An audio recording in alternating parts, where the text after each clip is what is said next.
Good morning and welcome to today's live show. Seth's first, guys. Seth's the first one. Looks like a lot of those bullish setups we were paying attention to ended up benefiting here because we got a pretty good reading from the CPI. Just so you are aware, the CPI, as of right now, we have some numbers here to go over for a brief moment.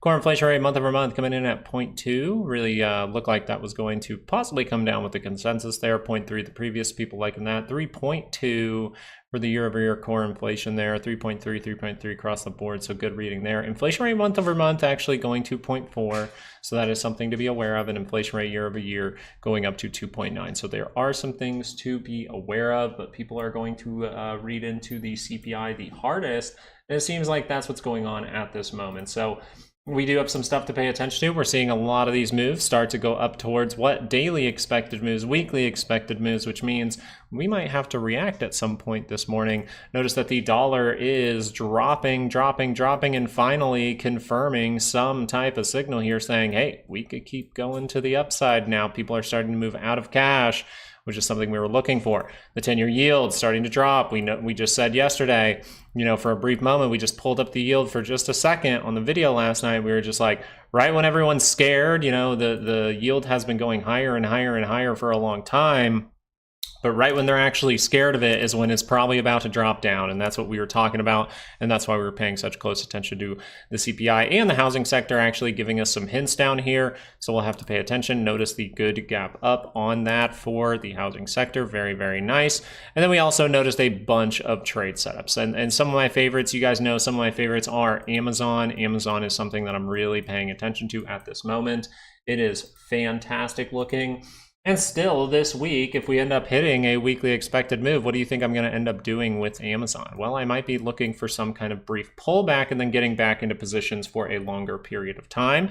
Or I might just take profit and leave some runners, right? In case this thing decides to squeeze. Because when you really understand that this is a massively bullish move, you could be in the beginnings of some kind of thing going on here, right? This is a super positive reaction. If you hold that positive reaction, you can start to see something crazy, all right? So we'll pay attention to that.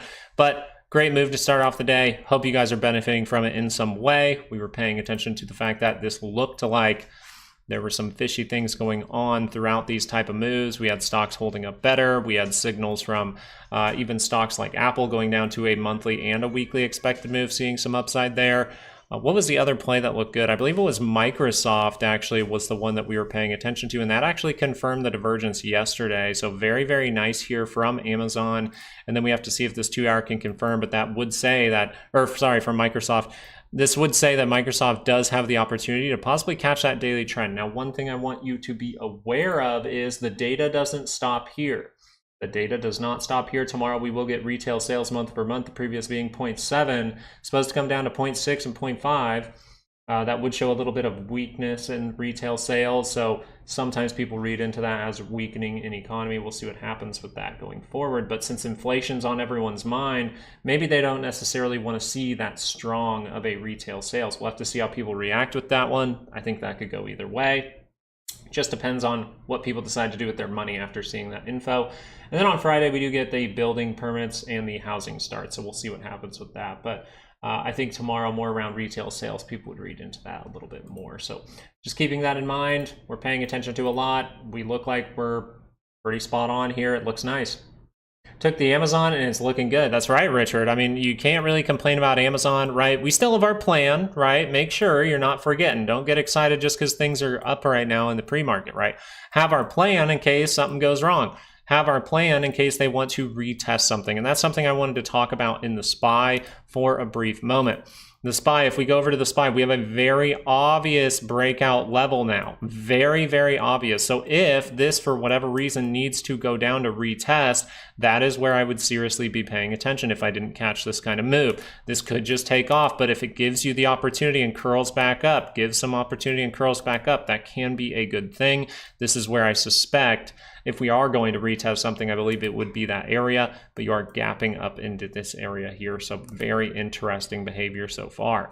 Now, the other thing about that area is look where that 5-day is. Now, the 5-day might open up and be a little bit higher up, but a retest of that area is something that I'd be paying attention to if I was late into the move. And then even if we actually go to the weekly expected move, we actually can still go test like this area in here, but we could see some kind of flash move to go test that real quick. And that might get people bearish again, thinking this is some kind of trap. But you would notice that, you know, at that point, if the 30-minute can trail all the way up here, you would see this 30-minute going pretty positive here, and you can see if that's able to curl up again. So we're very diligent at, hey, this is a great trade. Let me make sure to take some profit or something like that. That is my plan. I'm going to take some profit towards the daily and weekly expected moves for certain stocks and for the Qs. But for now, I just want to see if, hey, if I take profit here, maybe that backs off, consolidates in some way, and then I can catch the move again. This was a very, very good setup as of right now. And I want to see if there's one more flash move actually down in case I can reposition those a little bit better for some type of actual squeeze going to new all-time highs, which is something we've been talking about for a couple of weeks now. Week options, or do you also day trade? You could consider it day trading. Sometimes, like a day like today, you might consider me potentially a day trader if I decide to sell, because I bought contracts yesterday, but I do buy those 2 to 4 weeks out. I always buy them 2 to 4 weeks out. Yeah, 2 to 4 weeks out is always what I'm paying attention to as far as buying the contracts. And that's just because you can lose value and you lose a lot of time very quickly taking a shorter expiration. So even if I was day trading, I would still give myself a week or something like that in case I needed to manage a trade, in case I needed to have a stop loss, in case I needed to maybe make some good money on a potential move that's just like a 30-minute divergence, right? If it's a small thing, I understand taking a shorter amount of time thinking, hey, yeah, that's play out and then we're done. And that's something that I think you could have done with something like this. You can see it very obvious, right? We pointed this out before it even happened. We were just like, hey, we could react to this level. This would be great structure to head higher. We made great structure to head higher. And then it all just starts to play out. So we're paying attention. The 30-minute never crossed. And as far as expirations go, yeah, I like to take it a little bit out in case I can. It just allows me to manage risk. It allows me to take a second position if I can. Right, say this would have done this first and then turn back up. I could take another position if that was like, say, a gap down and then we just turn up and rip, right? We actually create a divergence. There's tons of options for if you take a longer out expiration, even if you're a day trader or, you know, a quick trader. So the reason I might be considered a day trader today is just because, hey, I was buying options down in these levels, and then the next day, technically I did buy some stuff yesterday and I could sell it today. So it'd be within like, I bought stuff at the end of yesterday. Yo, Amazon, so you mentioned the setup is good, but the CPI, is it the setup or the news? It's both. It's both. You'll start to notice this as you trade longer and longer with technical analysis, right? As long as it's not around earnings and stuff, but with Amazon, you'll start to notice these things. I noticed it when I just traded Apple for almost a full year. I only like traded Apple and a couple other things. You'll notice you're going to see setups, and then the news is going to come out and it's going to be good. And you're going to be like, oh, okay. You know what I mean? It's just, it'll happen a lot of times throughout your trading career where once you actually pay attention to technicals and you pay attention to more than just Amazon, right? It took a lot more than just this Amazon chart for us to build a bullish argument. But for the most part, we notice that dailies haven't made these type of signals that say this should be some kind of big reversal. We have 2-hour reversals across the board on a lot of things. We have 30-minute reverse. There's too many reversal signals. So these are all things that even if the CPI could have came out as bad, we might have still seen a reaction up and saw that fade, right? So right now we're just enjoying the fact that we had a setup and the news was with you on that. That's fantastic. Was it the setup? Was it the news? I think it was the set. If you think of it this way, what if we had no news today? What do you think would have happened? What if we had no news today? What do you think would have happened? We probably would have turned up, just not gapped up aggressively. We probably would have turned up, maybe failed that, and then turned up again, right? As the selling stops, people start to want to buy, right? So you don't want to read into it too much. You just want to be like, hey, there was a good setup. I'm comfortable managing risk. I had a plan for CPI if things go wrong, and that's about it.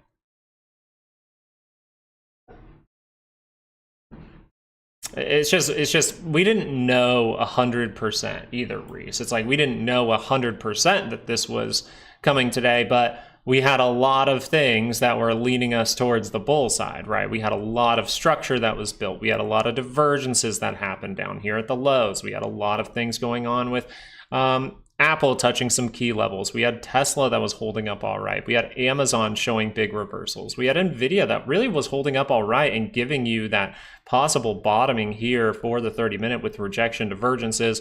But notice it's not getting as much positivity, right? This is because, in my opinion, you didn't have a lot of people paying attention to Nvidia at this point. You don't. It's really dropped off a cliff. So the reason that Nvidia might not be seeing as much positivity is because it didn't have the best setup. There weren't as many people paying attention, weakening that momentum by buying, right, in a good fashion. So we'll have to pay attention to what Nvidia does, but that's why Amazon is going to be a little bit better as far as it goes, right? Meta, we can look at Meta, and that's getting a big reaction, right? Small little thing down in here, that's all it had. We'll see if this is able to hold, but you're just going right back into the little zone here, so we got to be watching out. But Amazon with a 2% move, not bad. Let's go, bull market. Let's see how high Microsoft can go today. I'm looking at Microsoft and I'm going, kind of want a better move than this. Okay, I kind of want a better move than this.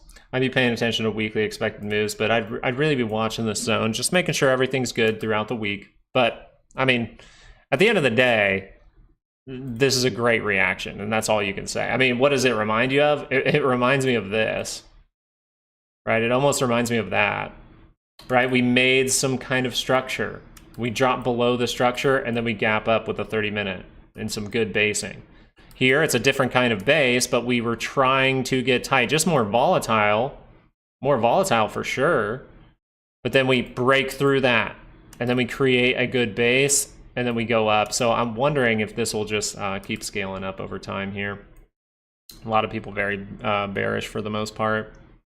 We already pulled up the put-call ratios for the next, like, what, 4 Friday expirations, and I think every single one was over a 2.0 put-to-call ratio.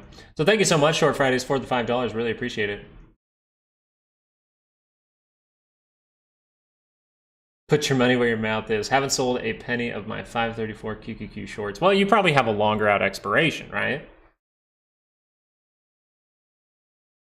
You know what I mean? Like,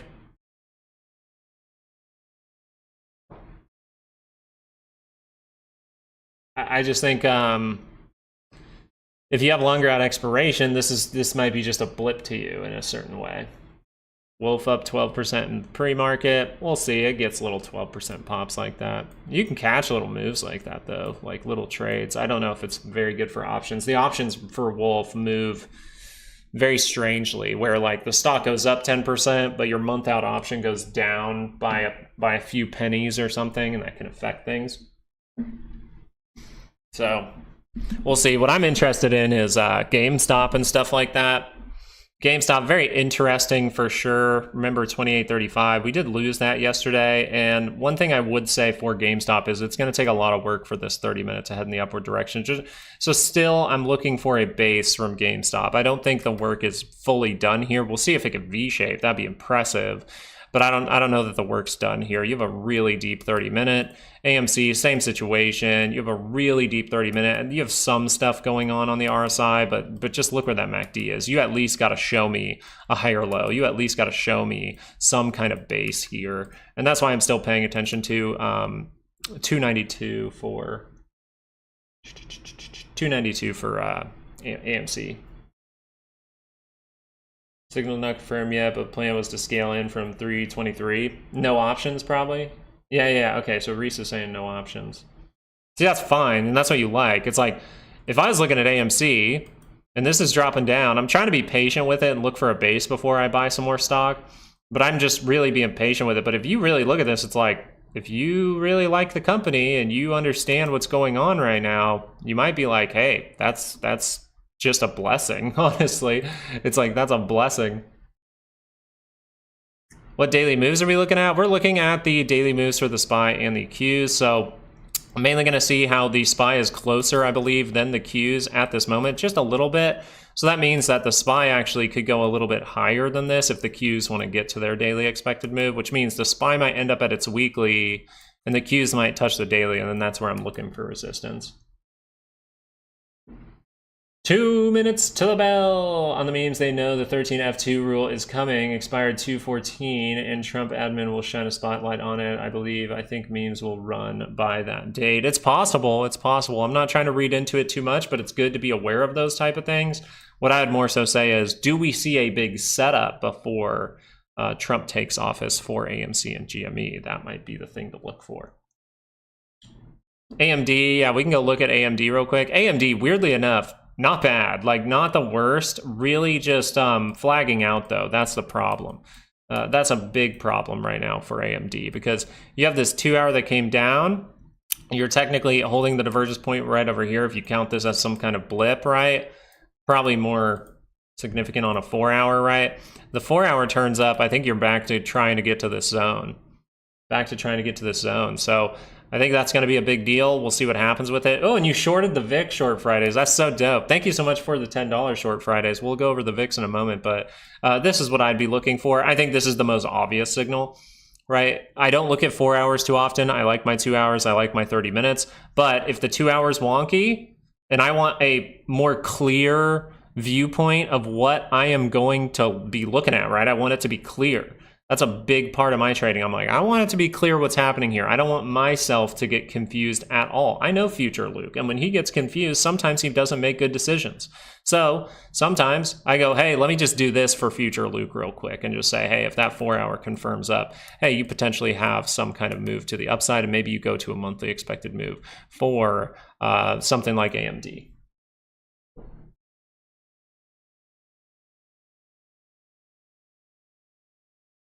And let me look at these as we open up. I just want to make sure everything's good here. Looks good to me. And now we're chilling. Thank you so much for the $10. Let's go look at volatility for a second. I know the open's happening, but we noticed that the 4 hour probably able to curl down. 2 hour, that was the one here, able to curl down, starting to go negative. So now's the point where we'll pay attention for little reactions from volatility. Remember, we said you could quickly go down to 1683 or this little trend here. We just want to see if there's some kind of little pop in volatility, maybe to give you that lower high, but we'll be watching. SPY, as we approach the daily expected move, very interesting to be happening there. The Qs, we'll see what is happening with this bad boy throughout the day, but I'd be really just watching this thing and being like, okay, I'm pretty much looking for opportunity at this point. SPX 55900, you might even be positive gamma now as well. I got pump faked at 130. That's okay, it happens. Like I'm saying, Glory Gaming, I don't, the thing is, if you tell me you had a rough play with AMD, I in no way would fault you.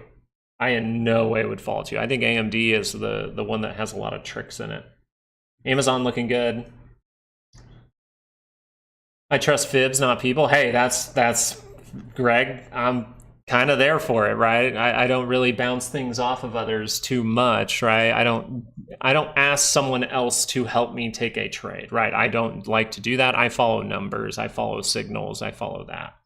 So I'm in the same boat as you. It's just, you know, I pretty much talk now, right? I talk for my YouTube channel. So we got to be talking about what's going on in our head. One thing going on in, it seems to be Greg's head right now is, hey, make sure to be watching your signals. Make sure to be trading based on your strategies, not how this is making you feel right now, right? If you're overexcited during this and you're like, I'm going to hold this, it's always going to sky up, bro, you might as well, like honestly, it's like, shit, if I had that mentality, I'd probably be like, I need to take profit.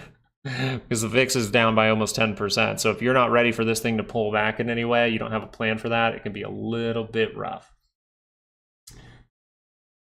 DJT, baby. Let's go look at DJT. DJT, another nice move to the upside, trying to curl up that 30-minute. Seriously good rip off of a weekly expected move here. Very nice. Came down to the weekly expected move, starting to rip again. We'll see if that can confirm to the upside. You are technically, we do still keep the signal line up for now. Might get rid of that in a couple days here as this gets less confusing for a lot of charts, but this is great. That's what you want to see. And then if you see this price action heading to the upside, guys, and you are thinking, oh, I want to see how high up Amazon is going to go on Friday, just make sure that you're looking at that Patreon link down in the description, because we actually give out daily expected moves for these individual stocks on Fridays. We give it out on Thursday night, so you can have, say Amazon ends Thursday up in these areas, you can have a daily expected move for Amazon. And if you see that pull back and head up, you have places to possibly catch bounces from, you have places to possibly even take profit. It's just something I wanted to mention, as this is a very good move so far. Kind of reminds me of the Trump trade back in the day, honestly. Looks nice. Pumpy did. TLT, RGTI printing, I kind of want to look at that. And then TLT is going to print. I almost took TLT. I just thought that a stock would be a better setup in case like people get a good reaction, but the yields go flat. That can happen. So something with this guy here is, hey, we're dipping down to lower levels. Let's look at the daily chart. I'm testing right off of the 50, curled down, no reversal signals. Hey, there could be some good stuff going on here. Now notice that the 2 hour is negative. We might go down for the double dip, but as you take back the 5, you really like this. And you're kind of just hoping this 30-minute can continue that positivity and then see some kind of retest. Where are you going to retest? Well, if you could break a little bit further, I think this level would still be great to come down to, right? You'd see something like this and then a break. You get a simple 1, 2, 3, and then you're up there filling a gap. I think that would be the best case for RGTI at this moment. But we can see how it behaves and see, because with gaps and things like that, we'll have to see some more price action. As far as TLT goes, there are some setups in here. Look at these 30-minute divergences. This is what I almost did. I almost did this, but just in case that decided to go like flat or just barely up and then retrace in some way, I just wanted to make sure to take a play that I was pretty confident in. So Amazon looked pretty good there, but this would be great money. When you see huge reactions from TLT, the options go nuts for it. So remember, TLT was one of my, actually it is my biggest profit gain in one day from a trade. This here, 30-minute divergence at the lows, great. 2 hour divergence, all right, confirmed, great. So the daily, what's going to happen here? Probably going to curl up, and we'll see if that thing gets a good move. Okay, at this point, I think on the RSI, you might be rather flat, if I'm not mistaken. You have gotten the confirmation from your RSI. Yeah, a little bit flat there. I'm just going to call that flat. I think it's like one tiny speck higher. So you would consider that some weak divergence there, but you notice it's going to take a lot of work to get all the way up to here. And we do get more and more data over the next few days, over the next week. Then we go into what? We go into the Fed rate decision and all those kinds of things. So we'll be paying attention. Main thing we just want to see are, how do these things react around daily expected moves? We're pretty much beelining for the daily expected move upside, but we have to see if this wants to maybe retrace first, right? That's why we're going to be watching the SPY, seeing if it wants to come back down to test these levels down in these areas. But you're not even that overbought yet. Like, you're really not. So you're actually not even in overbought territory. Let's check the Qs as these things load really slowly. Yeah, Qs as well, not even overbought. So most likely we continue. Nvidia falling hard. Yeah, Nvidia is going to be the bad play. I don't like the setup here at all. This is why I just said Nvidia is not the good one at this moment, in my opinion. The signals were not there to tell you that could be beneficial. You're still looking at things like this. We always know we can come retest. AMD looking okay, Meta looking okay, Microsoft looking good, Google even looking good at this point with the potential rejection double bottom. So good stuff. Now we just have to look, hey, what's the amount of money I like to make?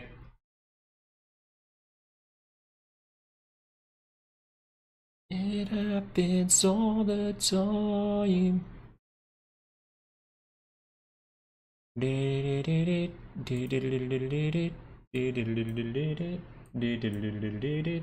What's up with GME? Well, it's probably getting some relief from the news. Some people willing to buy at those levels. But I'm going to wait for a base for GME. That's just a drop off a cliff. We are at 28.35, but I still want to see a base before making a decision on AMC or GME.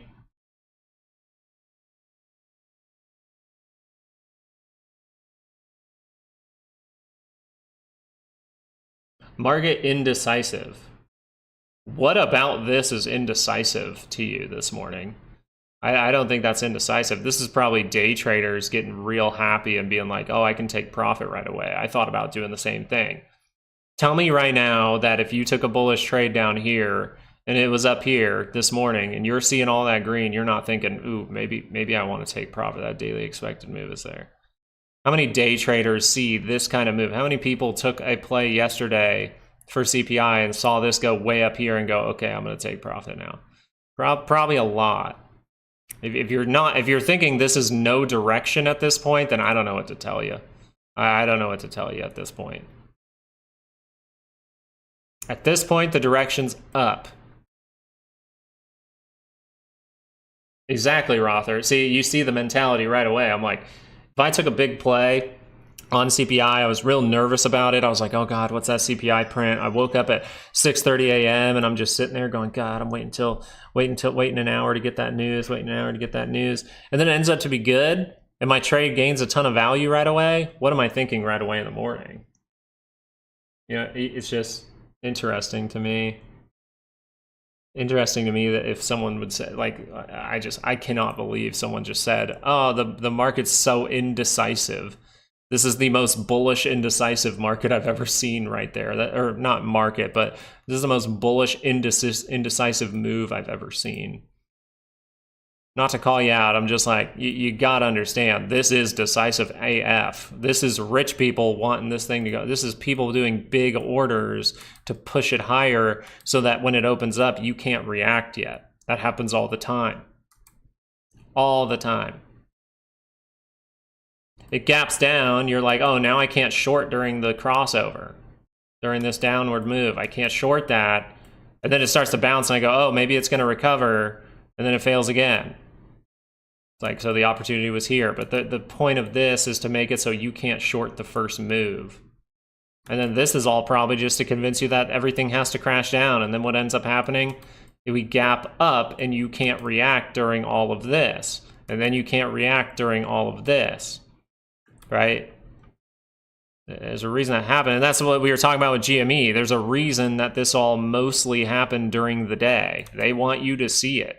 And the other reason for this happening during the day is this could be right here, some potential big sellers, right? And then this could just be retail. These last part right here and here, that could just be retail selling because the selling got big, right? They want you to see it for GME because they want to give you the opportunity to sell. That's what I think. It's just how I think about things. We also pointed out Mara. Mara had some great things going on here. If you really look at this 2 hour, it is confirming Bitcoin is starting to go to the upside again. So Mara is one that we were pointing out as well. Hey, we're starting to head to the daily expected move. Now, just notice the Q's a little bit further away at this moment from that daily expected move. So just be aware of that. I guess that inverted head and shoulders on SPY daily I asked you about the other day played out. Hey, that's awesome, Doug TV. I'm proud of you. That's awesome. I think you were paying attention to the right things. Now, I just didn't see it. I don't see it on the daily as much. The only area that I could see as a potential head and shoulders at this point is if you get reactions to these type of levels, right? Because we can see left shoulders. But I don't necessarily see an inverted head and shoulders though. Like if you're saying like this isn't the right shoulder is what I'm getting at. I don't see that as a right shoulder at all. I see this as the head and maybe you're gonna do something like this, right? But this is so much bullishness. If you keep getting good news, you're gonna see maybe even another move like that. Like it could get nuts. But I think retail sales, people might have some interesting things going on for options expiration towards Friday and with retail sales tomorrow. I actually play it 24-hour chart. Hey, that's dope. I did hear some things about XRP. I just don't look at it too often. I can go take a look. I know my buddy's probably going to message me later and ask me about it. And we don't like 30-minute signals too often. That already saw the good move. Yeah, this already saw the good move. Now you're at an area where you'll see if you can really break through, but you could get a 2 hour pullback first. Yeah, it looks like 2 hour pullback makes a lot of sense soon. Doesn't mean it has to be right now, right? Everything's still turned up. It's just the opportunity was more on Monday. The opportunity was here on Monday, and then you just ride that 9 all the way up. Looks nice. And then you say, okay, now if this pulls back, might pull back down in these areas or retest the breakout down towards, 2.57. And then that's where the next curl up might happen. But you've seen bigger moves before than even that. So maybe you see it keep going. It hasn't turned down yet. Little potential for double top, but I don't like to look at 30 minutes for cryptos. Q is looking nice.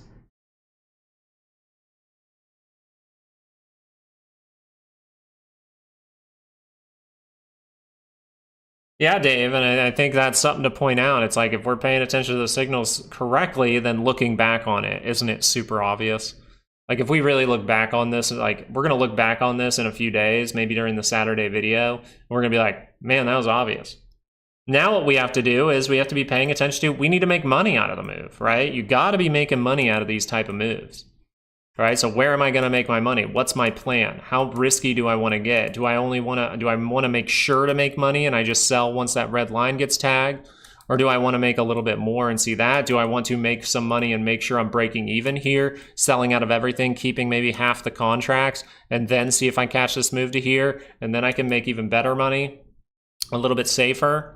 There's a lot of ways we can plan this. Everyone's right until they aren't, Dave. Hey, that's a good point. And that's why you hear me saying all the time, have a plan for if you're wrong. Right? I was never going to say I'm 100% right on this. I was pretty confident with it. I put money behind it because I was pretty confident with it. But I had a plan for if it went wrong. My plan from the get-go, my plan was this.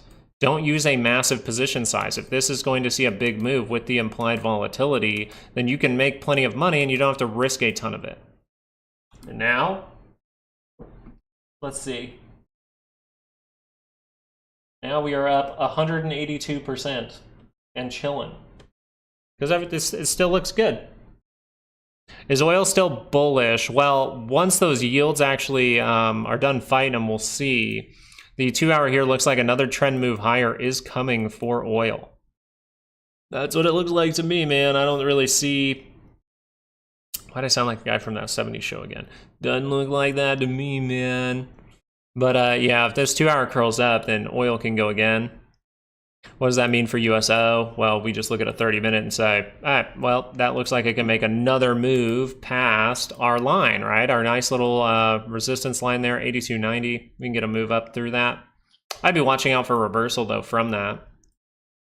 Right, so if I was looking at US oil, I'm looking at the 2-hour and I'm going, I'm watching out for this. And then maybe I'm looking at a 4-hour going, is there anything here? No. So the 4-hour, this could be a strong move for the 4-hour. Maybe the 2 pops up, fails, then the 4-hour goes. There's a ton of, you'd want to more look at kind of waves and stuff like that when you're looking at the positioning of the MACD here.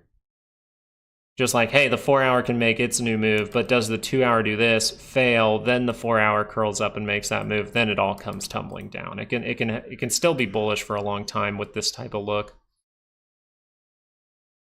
Very nice, very nice.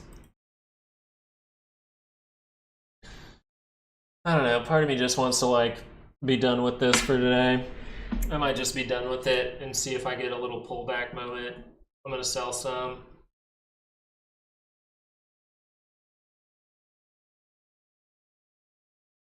Sell some, leave the runners.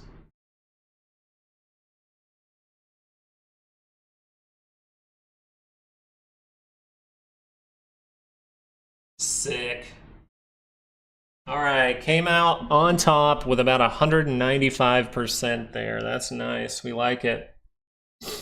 I'm just doing this as we approach the daily expected move. I like to do it. So the reason that I'm doing it before we get to, say, the target here, say the target is 516, right?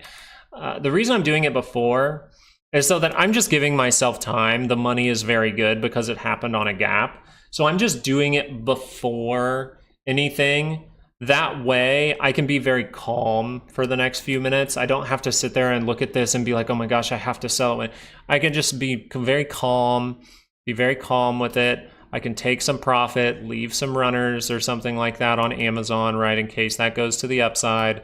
And then I can just go, okay, but if we also pull back, I can sell the rest of those, see if we retest. And then if we curl up again, I might actually have another opportunity. So that's kind of how I'm looking at it. Short Fridays with the $2. Thank you so much for the donation, Short Fridays. Nvidia liftoff inbound soon. You think so? It might. It still might follow the market here. I'm interested to see what's going on here. I'm looking for something that really didn't gain much value. I really want to find something. Oh yeah, how'd SoFi play out? Oh, look at SoFi. Nice little signal there.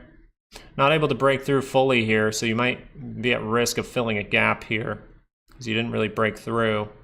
But thank you so much for the $2 there. Nvidia though, I don't know as far as this one goes. Like, it just doesn't look the best. It's great that you filled the gap right away. That's fine. Maybe that's business done. You do have the rejection divergences saying you can see this 2-hour curl up. I'm just worried that that 2-hour curl up is just going to be like lackluster. So I need to see a good move here, right? We want to see a strong bar above that 5 at this point, and then I think it's good. You're ignoring the yield, still heading to 5. Kind of hard to head to 5 when you're dropping off a cliff. Kind of hard to head to 5 when you're dropping off a cliff. They can head to 5. They can, Greg, but it's going to be later. Yeah, okay, good. Yeah, you got it. It takes longer to type than for me to talk, huh? But yeah, it's just not right now. Have they done anything crazy? Have we broken back below this? Have we broken back below this? Have we broken this little line right here? No, but that is a serious reaction which can cause some positivity. Now we'll have to see this. This will be interesting, Greg. What if this starts to go up again, but the market doesn't react to it? Again. Right? It went up forever. They only reacted here. So what if this actually comes down like this and then starts turning up, but the market doesn't react and the market's higher while this is higher? You know, we'll pay attention to it, but this hasn't even confirmed down. This, on the other hand, is confirming down. So we got to see if we can actually lose the 20, right? It's very difficult to lose the 20 for the dollar right now. We'll see if that happens. I do believe a retest of this area would be good. 5 is a magnet. The measure move has to have a 32% back first. Oh, okay. So you're like a retracement there. Okay. VIX though, I bet Short Fridays. I bet you're just loving this, man. I bet you're loving it. I bet you're loving it, loving it, loving it. Now, what I can do for VIX is when the weekly move is touched for the SPY, I can start to maybe take some profit on VIX. I know it's below it, so the only last line in the sand you really have is here. You can really see if you pull this low across. Okay, maybe I should just draw a line or something like that because I'm just terrible at drawing, I guess. If we pull a line across right in here is where I'm kind of paying attention for the reaction because that would be matching the low. So I want to see if that low is broken, but so super bullish so far. I really don't see. Wow, gosh, oh my goodness. Okay, this is like. If people actually try to short this, you're gonna start a short squeeze. Like, you can't. Oh my gosh! Every single time I see that, it just gives me a headache. I'm like, you see a very bullish move, your immediate thing is like, I'm gonna short it. It's like you're just guessing that it's gonna retrace at this point. At least towards the daily expected move. Maybe you see some kind of retrace to test the 5 or test this area down in here, but man, day traders, dude. Adobe, I don't know the ticker for Adobe. Okay, it is what I thought. 2-hour chart, gonna be important. 2-hour across the way. I kind of like the 4 better. It's a little bit, I would say, tighter, but still I want to see it on the bigger one. You're getting that confirmation, very good confirmation here.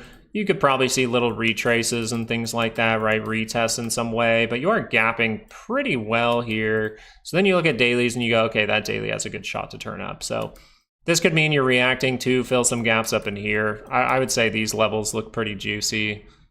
This little box in here looks nice. Coincides with the lows. I'd say that looks pretty nice.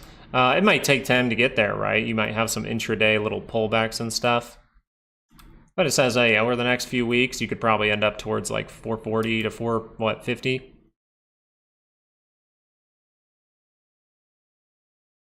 Will SPY dump? It is very unlikely for the SPY to dump. And if it looks like a dump in some way, Most likely we would be seeing the dollar go up while the market's going up right now, and we would see a seriously low PCC. The only reason you would call it a dump is because this is such a big move that if it wanted to retest something, it would go all the way back down to 584.50 level. That could be considered, to some people, a pretty good dump. Maybe that's a bunch of profit taking, who knows? But this thing could just keep taking off, so. No, this is everything is bullish right now. 2 hour starting to go, oh, okay, that's a reversal signal, right? Remember the 2 hour divergence holding at the low, Amazon giving us some very obvious stuff. It's too bullish to say like, oh yeah, this is all gonna fade today. And the only way that you'd be able to know if this is going to like fade today is if you have the intermarket data for the options, right? You would need to know like, hey, there's a huge, right? This is a big amount. Let's look at volume. Volume looking pretty nice too. It's not bad. Almost 1 million in volume in about 30 minutes. So what you would need is like 1 million in volume of orders to push this all the way back down. That's how you would really say it, right? In order to push it down, you would need the seller. In order to get it back to the price point, well, you would need the sellers to seriously come in. Do you think that people who are serious traders, position short sellers, do you think they're excited to short when this is happening? No, they're not. They're smarter than that. Yeah, and that's at the daily expected move. We might see little pullbacks and stuff from the dollar, but the key thing is we're losing the 50 or the 5. So for the dollar, you still have to be paying attention. We still need this.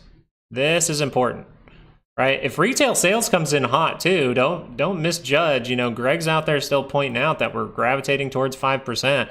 We can still get there. You would just need some data to really send some people into some fear again, and or send those yields higher. That would be a high retail sales. Hey, that's awesome, Kalani. Wait, I need $40, but I don't know if that's awesome. Hold on. I don't want to offend anyone in any way. I'm like, wait, I don't know if I'm reading that correctly. I thought it was like, hey, I only need $40 for my full funded account to be whatever, like a good thing. That's what I was reading into it as. My brain's kind of everywhere right now. Looks nice though. I like it. Good thing. Okay, good, Kalani. CPI gives Fed permission to still cut the rates. It does, actually. That's a good point. It's really interesting to see what's going on behind the scenes with crypto, even though it's one side of the story. It is a very interesting podcast. You want me to email you the video link? Yeah, I'll check it out, Luke and Luke. Maybe I'll put it in the background while I'm working today. Let me take volume off. I don't know why volume always just clouds up my screen. I got enough friggin' lines. I'm that classic technical analysis guy with just lines everywhere.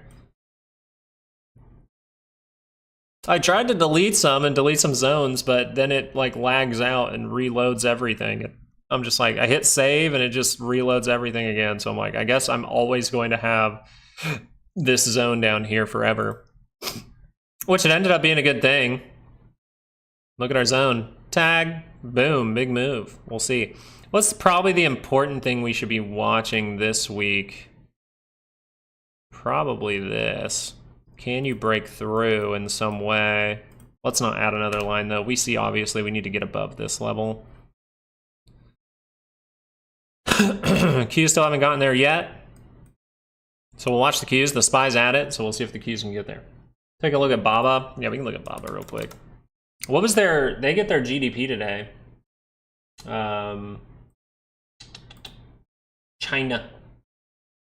China will get their GDP at 8 p.m., industrial production at 8 p.m., and retail sales at 8 p.m.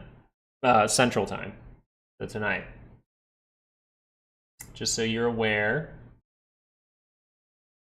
Okay, cool. That's all I really need to see there for the moment.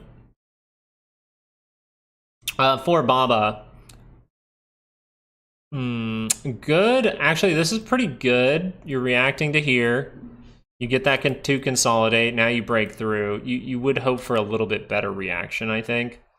You're still at risk of this just turning down and it goes kaput and you get data later. So just have a plan. Now for BABA, the 2 hour here, not really showing reversal signals. You might just see some kind of counter trend move and then actually end up going in the downward direction again. Daily, that's probably the best thing to pay attention to at this point though.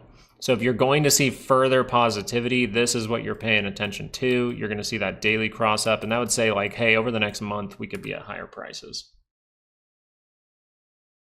Hope everyone has a great day. Hey, that's awesome, Catch a Fire. Congratulations. Good job, guys. And thank you guys so much for paying attention to this channel. I really appreciate it. I hope that I was helpful in some way.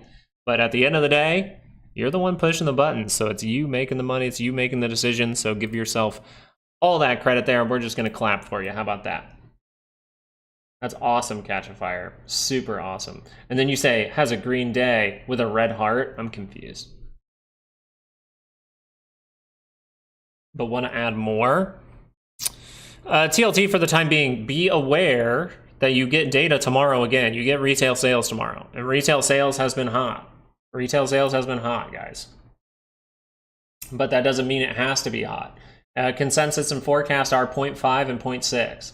But the previous was 0.7. It's got some strong stuff behind it. All right, it's pretty strong. The last reading was 0.7, so you can say that's pretty strong. I mean, you know, December and stuff like that, retail sales can look pretty good, right? But once you get to January, you start to see a lot of more sluggishness. If you ever worked with furniture companies, you would understand that. January is usually a rough month for sales for certain companies. But we'll see what's in that data. All right, looks good. I want to go check over on, see, AMC still seeing resistance here. Retested the weekly expected move and still came down. That's why I'm going to wait for a base there. Lots of value every day to compare against my outlook and trading plan. Hey, that's awesome. And that's exactly what we want to be doing, right? Just compare and contrast, see what's maybe the most likely outcome, see how we can manage risk. We're all good. Of course, Maurice. Yeah, thank you for asking about it. Baba, I think you're just saying that daily signal is the best one, so maybe that's what I'm paying attention to. And then I'm watching the shorter time frames for little hints. Credit card delinquents are at all-time highs. Yeah, you can always go look. There's charts for that too. You can just type delinquencies, and you can see pretty much everything over here. You can see delinquency rate on credit card loans, all commercial banks. You can see that is on the rise. Right? And the last time that thing went positive, ooh, it went ballistic. Right? So if we're going positive here, we might want to pay attention for a little bit of time, all right? Yeah. Those are all good things to point out, but just understand that you can bring up all the bearish data you want, but is the market reacting to that data? That's why at the end of the day, what's the most important thing? The price action. Are people buying? Are people selling? What you're kind of doing, and this is what I do too, Greg, is I'm giving people too much credit, right? I'm giving them too much credit by saying, oh, they understand that this is bad, therefore stocks should go down. You know what I mean? Yeah. Time is more important than price? I don't know, man. I never buy a stock because it's a certain time. I don't know. Maybe you'd have to explain that a little bit. I'm not a day trader, position trader. And the positions for this are fantastic because we could go to a new all-time high. Not based on delinquencies or any of that data that you pull up. I think it's all bad too. But at the end of the day, if people are willing to buy to push the market higher, then the market's going to go higher. And that's just how I feel about it. That's actually not how I feel about it. That's just how it is. Right? People can be ignorant and stupid, and that's what causes bad things a lot of the time.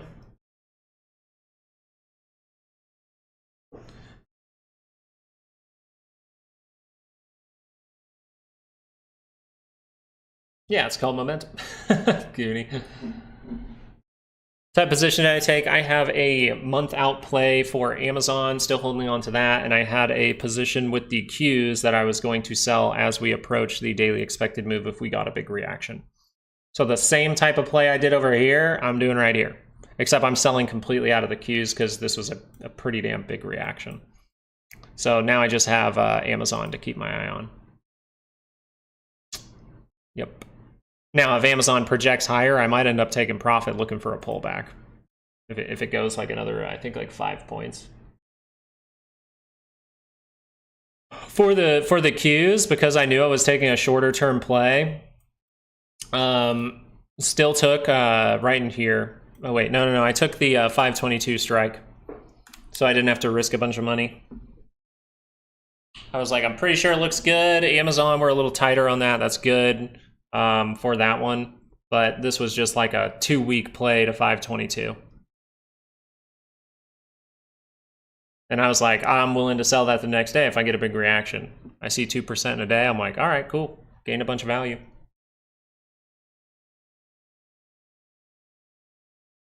No, Nvidia here. I'm not the biggest fan of Nvidia at this moment. Oh, short Fridays. You got to see. Thank you for the $5, first of all. But for AMC, I'm still looking at 292.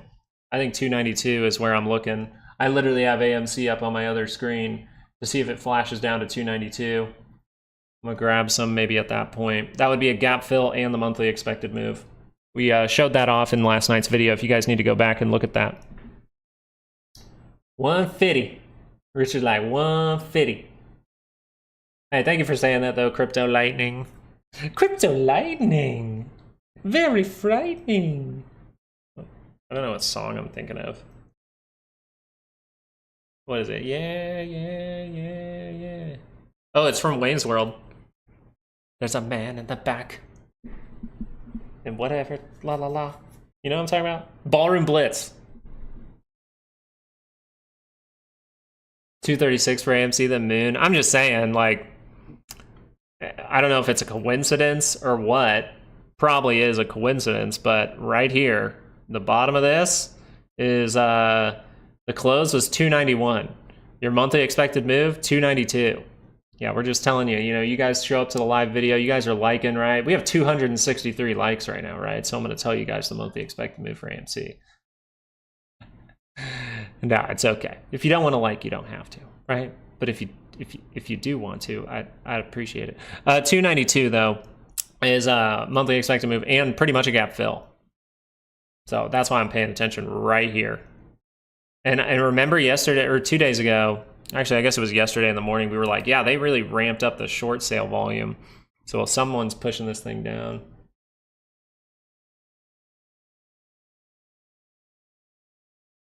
Man, what's the Qs? No, we give out the Qs completely for free. No, Qs are always going to be given out. The daily expected move for the Qs are always given out completely for free. So if you just want to trade the indices and you want to use these ranges, hey, I respect that. That's perfectly fine. I just like to take, usually I like to take my bigger plays on individual stocks. Willow's like, no, they need to like it. You're at the daily expected move for the Qs. So see, I could have leaked out another 15%, 20%, but I was just like, I like it. I can be calm now. I can chat with you guys.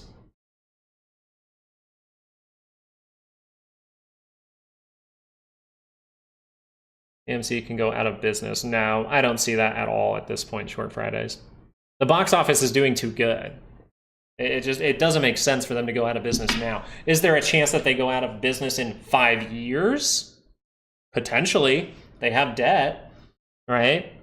If for whatever reason, people stop going to see movies at the biggest, movie theater franchise ever, then yeah. Actually, I don't think they're a franchise. I don't know. But it's just, there's always potential.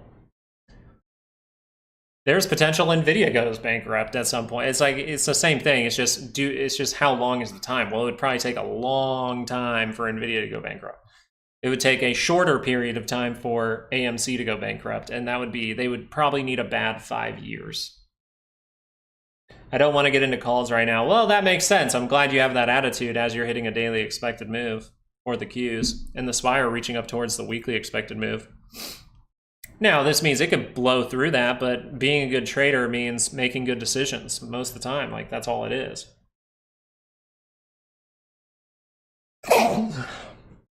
So if I want to make a good decision, it was take calls with the setups, with the inverse head and shoulders. And now it would be, hey, if I see some kind of retrace from this area, then I might want to get back in. That's what I'm looking for.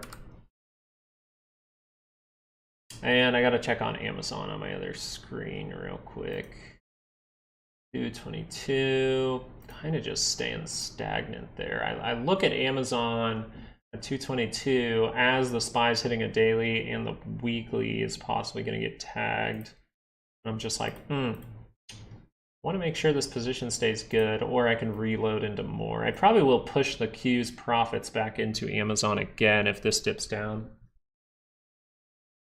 Shit looks like it's still going to squeeze. Yeah, it does look like it's going to squeeze, and people tried to short this right away in the morning.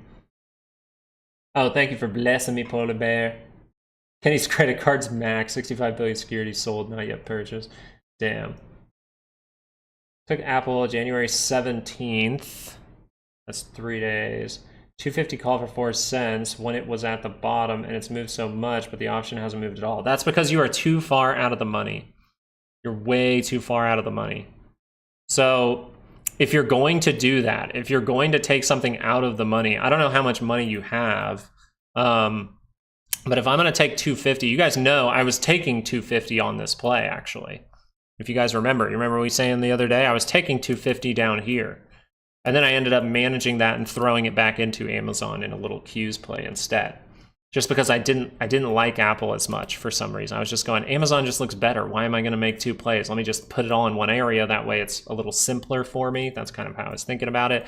But I took 250 for about 4 weeks out. But I did it 4 weeks out. So I had to pay a little bit more for the position. Or I think it was 2 weeks out. See, now I can't fucking remember. God dang it. I remember it was only like $350 or $400 to take the play. I believe it was at 250. But I paid extra to have the time to see this get there. What you're kind of doing is you're saying, if I would do the same thing, then you're saying, I'm taking 250 with only 2 days. 250 is up here. So if the stock is here, what the options is telling you is you are still at the same likelihood to hit this because you lost a little bit of time from yesterday. Right? I'm going to guess right now that 250, I'll go look at it. I'll go look at the option that I was going to do, and I'll go look at the value. And I bet you it's more than what I paid for it a couple days ago because it's a longer out option, right? If you have low money, more contracts does not mean a better position. That's first off. I think maybe it was 2 weeks.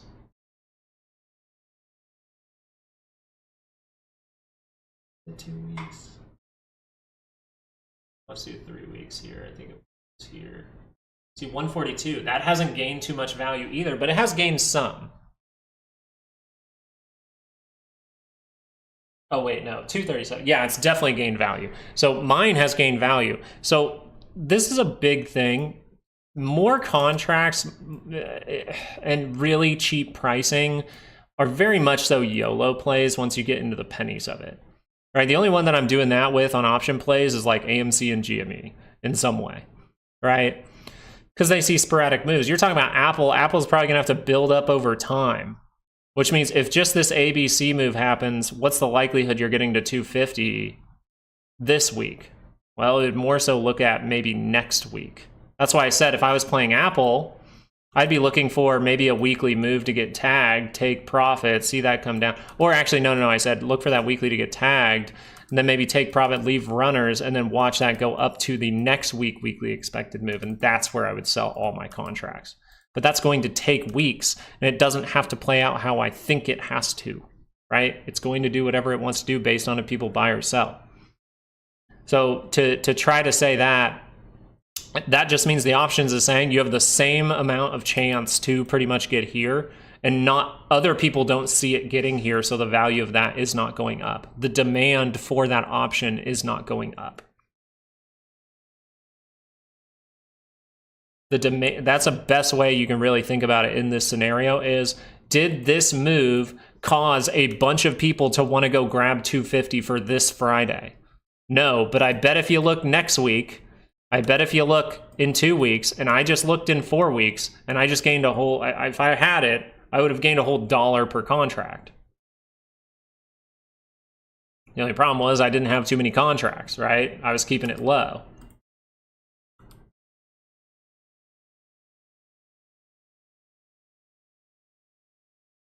On the NQ, are you looking at like futures and stuff? Like E-mini futures and stuff like that? I mean, divergences and things matter on every chart, guys. It is the weakening in momentum. It's just with this, you're going to look at the 30-minute and go, that's choppy as hell. So clean it up for yourself. Take your time with it, right? You still see the same structure, right? The same thing, the same thing, the same thing. Same thing's going on here. And then you pull out to a 4-hour, and what do you end up seeing? Hey, the same thing, right? Now it's going to be a little bit different, but overall, pretty much the same, right? 4-hour confirmed, had the brief pullback there, and then we turned up. Head and shoulders popped up, and we went to the upside. You just want to blow up the time frames, because this is a lot. It trades all the time, right? Pretty much. So we would say, okay, well then I need to blow up those time frames. It's kind of like crypto. Yeah, any futures thing. I like to look at this guy. I just look at a 4-hour and I go, oh yeah, it's the same thing, same thing. Those are not the correct levels, by the way. I did not update the SPX 500. I do have those on Patreon though. Yeah, people are still, overall this morning, they tried to short the move. Now people are going towards calls. And here's the thing that you need to understand. This could squeeze, but there's another scenario here that you need to be aware of, and that's this pulls back. Now you have kept this level now, so you can pay attention to that. We might not end up going all the way down to here. But if people start to rip and buy a ton of calls here, we actually could see this go the opposite way. You're seeing the dollar react in some way, right? It's kind of like once people actually get bullish is the time they should probably be looking for a pullback. Once people actually should be bullish, they start to take short positions. Then they take calls. Then they take puts. Then they take calls. Then they take puts. Then, you know what I mean? Usually it's the exact opposite all the time. Like a lot of the time you're going to notice it's pretty much like opposite. People make the wrong decision. Most people make the wrong decision. You wonder why day traders lose 95% chance to lose every single day as a day trader? Yeah, it's because they take calls at the wrong point. If you're sitting there right now and you didn't catch this move and you're feeling it, you're feeling FOMO. You just summed up my last year of investing. Thanks, bro. You have to think less about what other people are doing and what you should be doing based on good decisions. That's how I would say it. Oh, I'm sorry to hear that, Bubblicious. The next play will be a good one. I believe in you.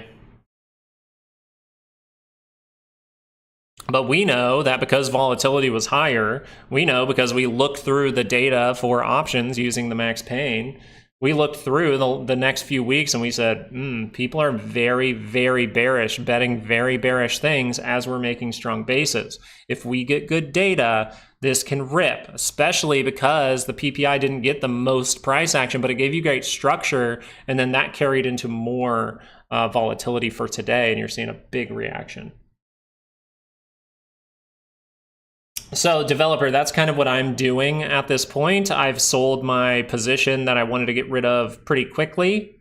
Okay, that would be the Qs. I'm selling that one. I'm holding on to Amazon now. My risk is almost zero at this point because I made good profit with the Qs already. So now I can hold on to Amazon pretty confidently.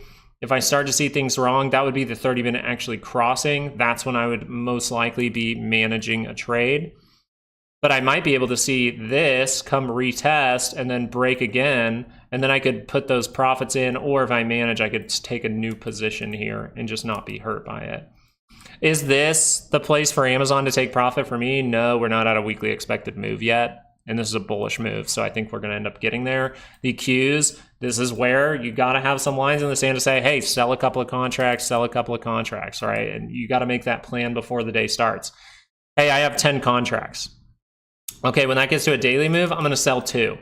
If I can catch that extension all the way up to the weekly, well, that is a serious 68% zone, and it's only Wednesday, so that means we'd have to continue in this area for 2 days. So what do I want to do? And we get data. Okay, so if we go all the way up to here, then maybe I say, okay, out of those, now I have 8 contracts, maybe I'm going to sell 6, and I'm going to leave 2.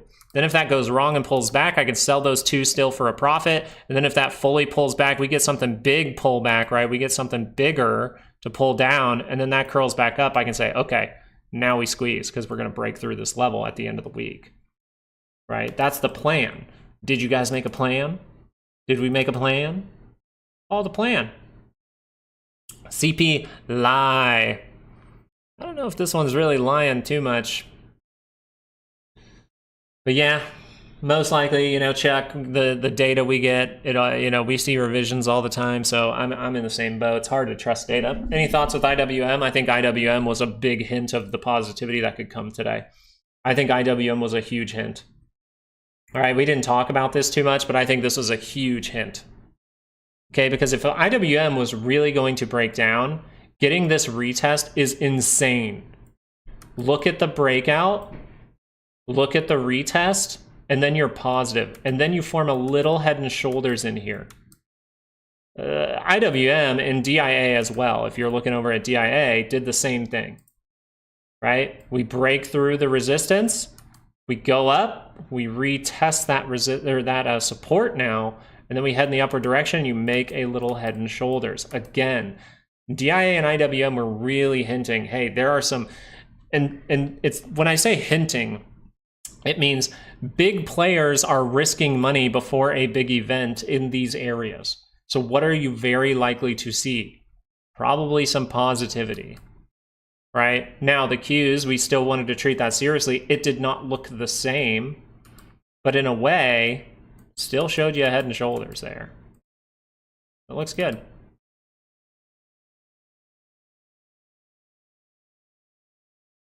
Why dump QQQ? I don't know how, in what world this is a dump, and in what world that's a dump. I have no idea. God laughed at my plan. I'm sorry about that, Goonie.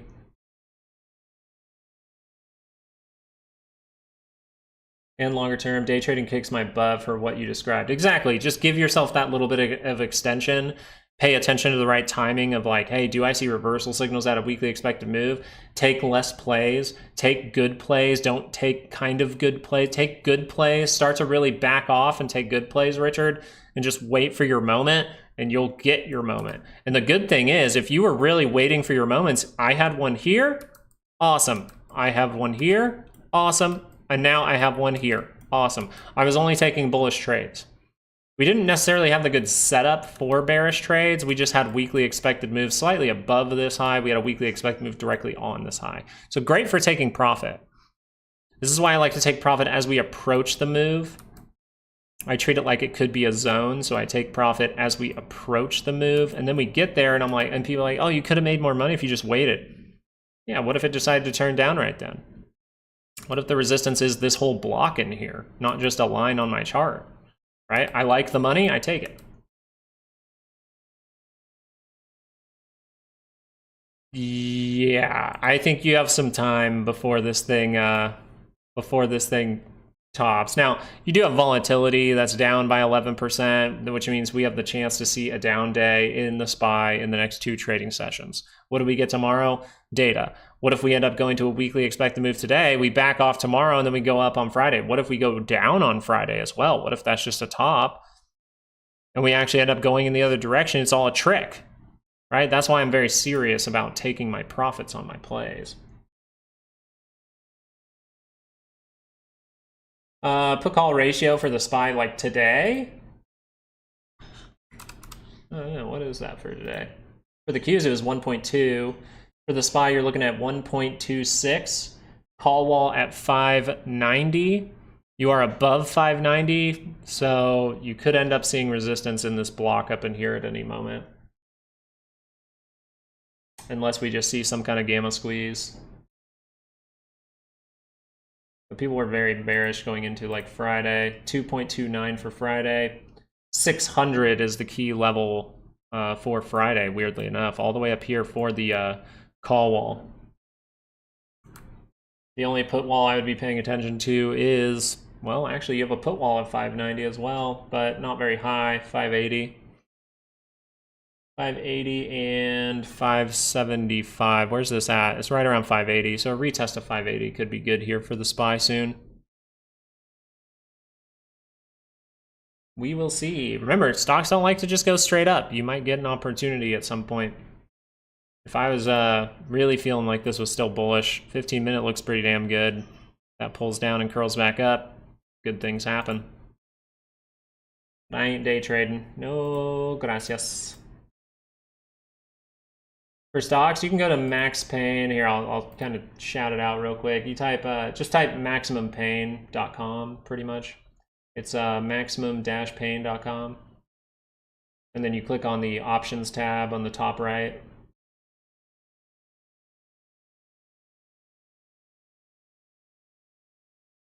So when you pull it up, it'll look like this. Then you just click over here, and you just type this. You go over here, go SPY. Okay, awesome. Then we click here. We see 15. Okay, we see today. We see 590. What's the other one? 577. So 590 is what we're past right now. So now we'll look into maybe even Friday options and go, okay, 600 might be where we're paying attention. But those are just, you know, levels to pay attention to. A lot can happen in between there. And those can change intraday.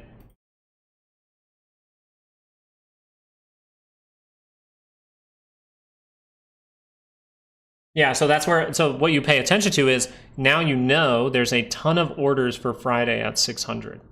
So if people have a ton of calls at 600 for Friday, and around Friday, we're up towards 600. What are people probably going to do with those calls? Well, they don't have a lot of time left. They're probably going to sell them. You might actually see resistance there. That's kind of what I'm thinking, Dave. That's kind of what I'm thinking, man. I'm looking for that thing to rip. Not bad. Not bad for Intel. A little late to the party.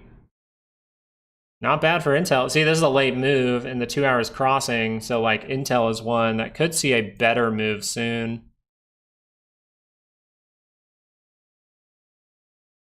I want to see what the daily positioning of the MACD is telling me.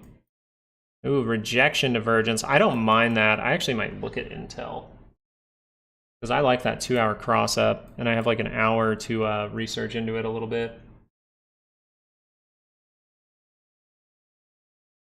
TLT, you just got to be cautious with to react to data tomorrow. But you had good confirmations as of yesterday. So I don't know. You might be chasing a little bit there. We'll see.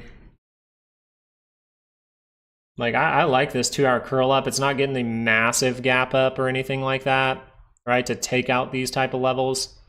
I wonder if that'll be a late reaction. I'm gonna look at the pricing of this. Hey, you guys bring up stuff. I like it. Fine. Look.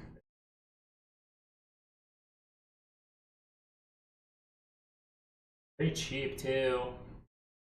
I'm looking at the. I'm trying to look at this 21 strike to see if resistance can come there, so I still don't have to risk a bunch of money for 2 to 4 weeks out. Pretty cheap too. I could probably buy a bunch of those contracts. Got the daily expected move on the Qs, 128 up. Thank you. You helped me a lot. Hey, that's awesome, Dave B. We're happy to hear it. Hey, that's just some good. That's some good decision making on you, right? Just because I said something doesn't mean you made a decision, right? That probably happens all the time, but you decided to make a decision. I think that's fantastic. I'm glad that it worked out for you. And you got the daily expected move, so you're pretty happy with it at this point. 10-year almost at the retrace levels of your 32. Where are you retracing from? This low? Are you retracing the daily, like the next swing up?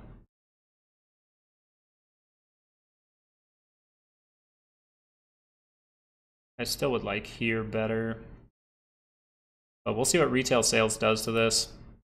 I think you could see this start to move back up. I just think TLT won't go up in one straight shot here. Hey, hell yeah, Polar Bear, what'd you end up getting? What'd you end up getting? I have the Predator Helios 300.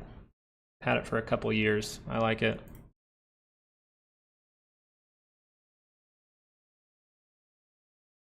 Yeah, I didn't want to be lugging around big PCs and stuff like that. So I got rid of my PC, just bought a couple of laptops.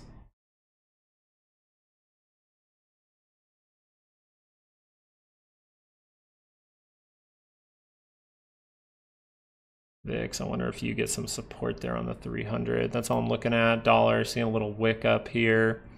So this is why we start to go, okay, where are we hitting? We're up towards the weekly expected move. This is where resistance can hit.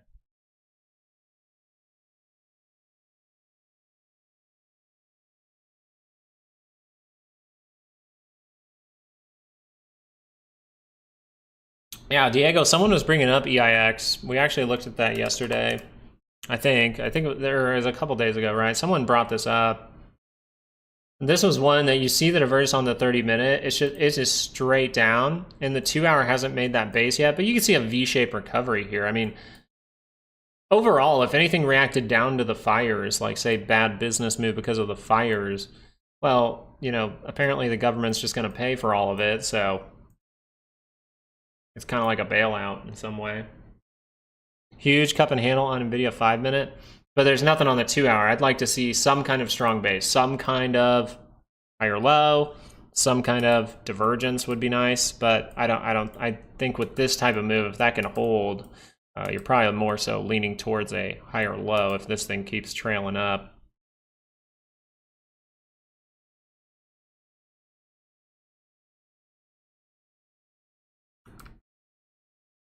Nvidia, let's go look real quick. You think it's a cup and handle on a 5-minute?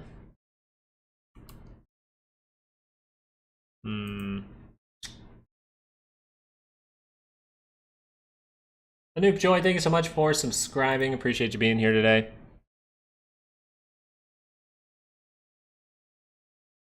I don't know if I see too much cup and handling, because this is way too deep. If you're going to get the cup and handle, it might have been here. This looks like it needs to build all the way back up to here, and then maybe you see that retest of 135 area in here would be nice. But 5-minute charts are rough, dude. I'd rather just be like, hey, if that 2-hour crosses, we might see a good move. Yeah, I feel like we have that problem. Me and Happy Friday, our charts never look the same. Well, it's just you want to make sure that's a floor, Diego. I'm not saying you can't invest if you like the level, if you've researched, is the company profitable, is this, you have to do more of that type of research if you're just looking at buying something blindly with no signals, right? You have to have some type of reason. You know, I have to hear some type of reason, not just, hey, it saw a big reaction down, so therefore it can have a big reaction up. Okay, but how do you know levels for that? Do you have weekly expected moves at least? You know, you have to have something to go off of. Do you have a basing out signal that's saying, hey, a 2-hour move could go back up and retrace a little bit? Well, you do see that, right? We see a 30-minute divergence on the RSI, so that would be the range that, the thing that I'm considering, but...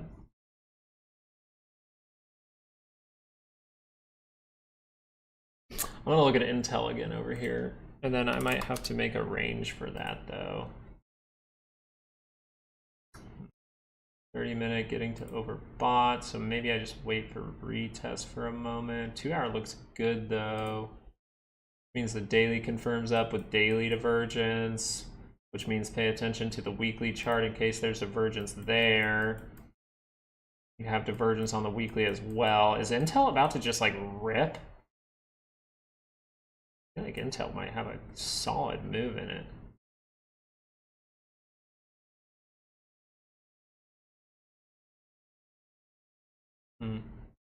You want to see that get above 21. 21 is what I would maybe target, and then 2150 and 23 looking like some resistances there. I don't know, that might be something I have to look at the end of the day. I'm going to wait till the end of the day.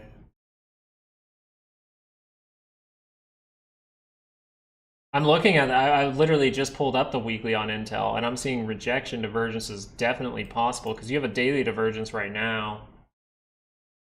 It's rejection, daily divergence, so it's difficult, but it's there saying, hey, that daily can start to move up. So that might be one I just look at how it behaves to the end of the day. Is SPY a bull trap? Well, this is the right place to be paying attention to some kind of trap as far as if I was a day trader goes. This is where you are very, right? This is all we have to think about. Right here is our weekly expected move. That means by Friday, right here is where we could land by the end of the week, 32% chance to do that. But for the day, in the first hour here of trading, you are outside of the daily expected move for the SPY and the Qs. So this is where resistance can come in. Maybe we see a pullback down to 511, 510.90.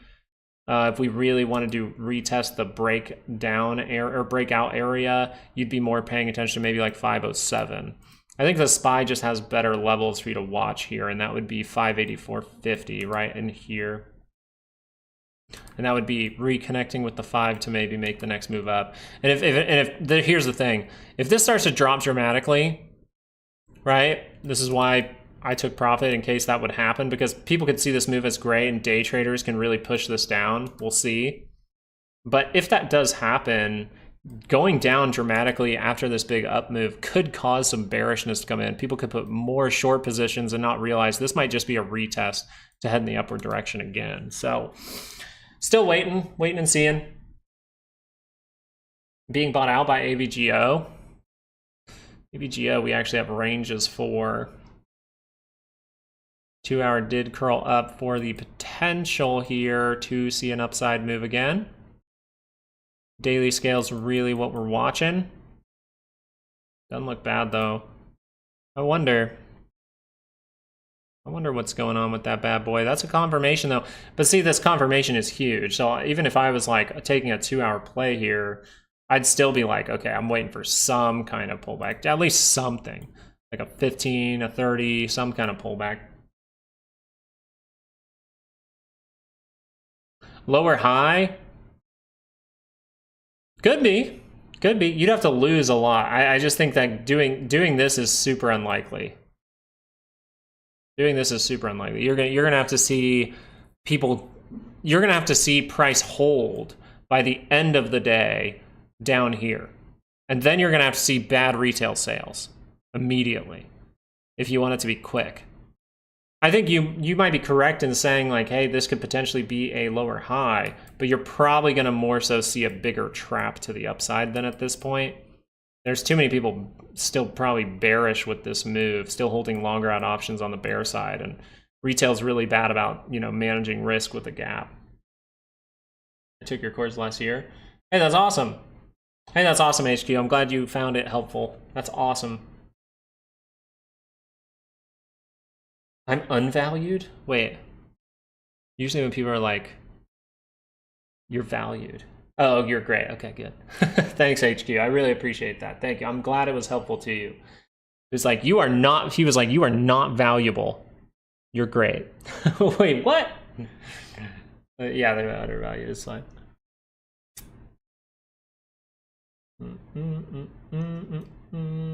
Wait, there's one thing. I think I should pull back. A lot of shorts will get squeezed. I think much of seeing a pullback.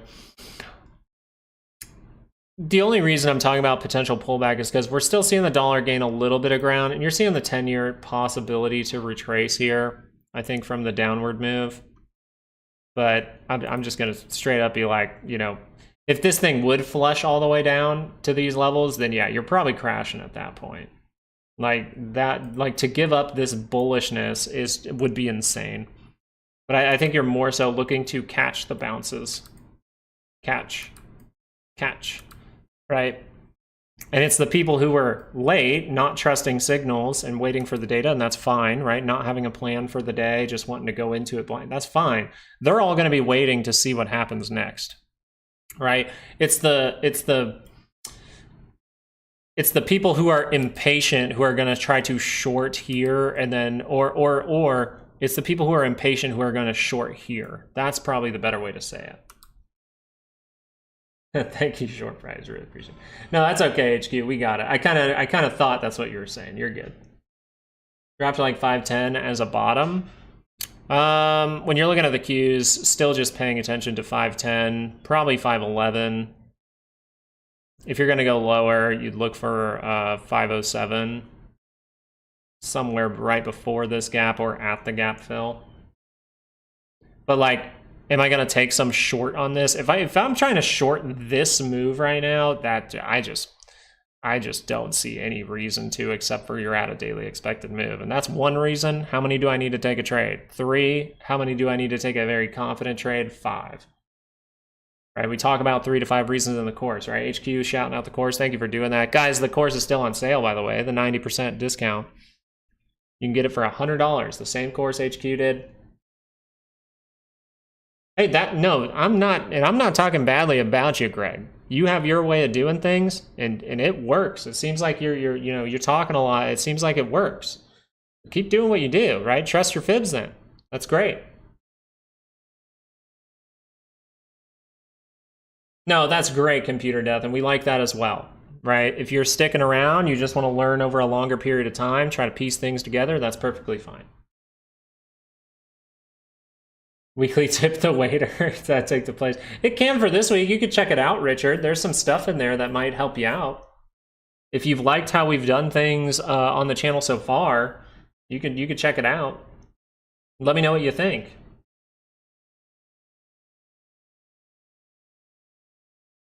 Yeah, tip the way. Yeah, I'm just serving up some technical analysis. So far, I've been very impressed. That's great. See if it's helpful for you if you want, right? I'd actually like that more. Personally, I like, obviously, like my family, we enjoy donations. We really do. We appreciate the hell out of them. But there's just the person in me really likes to actually give you something for your hard-earned money.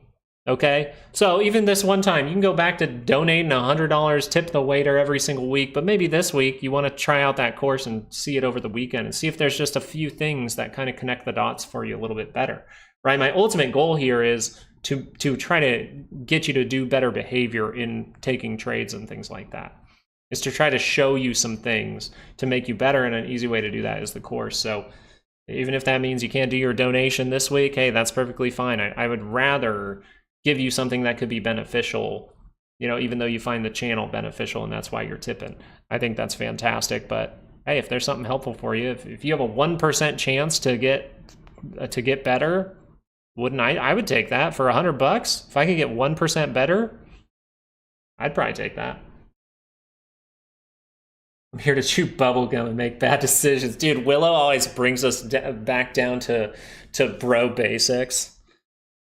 Like, I'm just here to look at how actual trading is, but then I go on Reddit and read some stuff and buy that. What up, Jagger? How you doing? When Nike releases that Caitlin Clark shoe in March, that would be such a great start catalyst thing. I actually think so. I actually think that would be something to pay attention to. Now, I'm not the biggest news guy. You know that.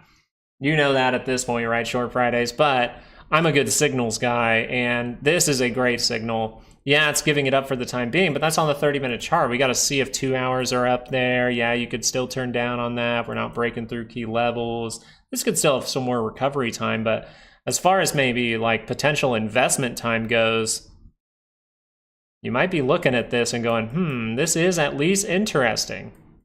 This is at least interesting, and maybe I could catch a short-term investment to $77 or something like that. So I get it. The $76 point is what I'd be watching.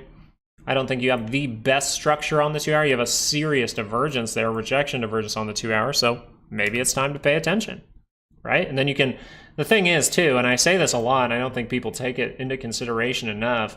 If I'm good at managing my trades, if I'm very confident managing my trades, and I have 5 reasons behind a trade, what am I worried about? I'm in control. This 2 hour rejecting was my signal to go long. I'm waiting for that to print above this. Maybe I'm looking for that green bar, that we get a green bar like this.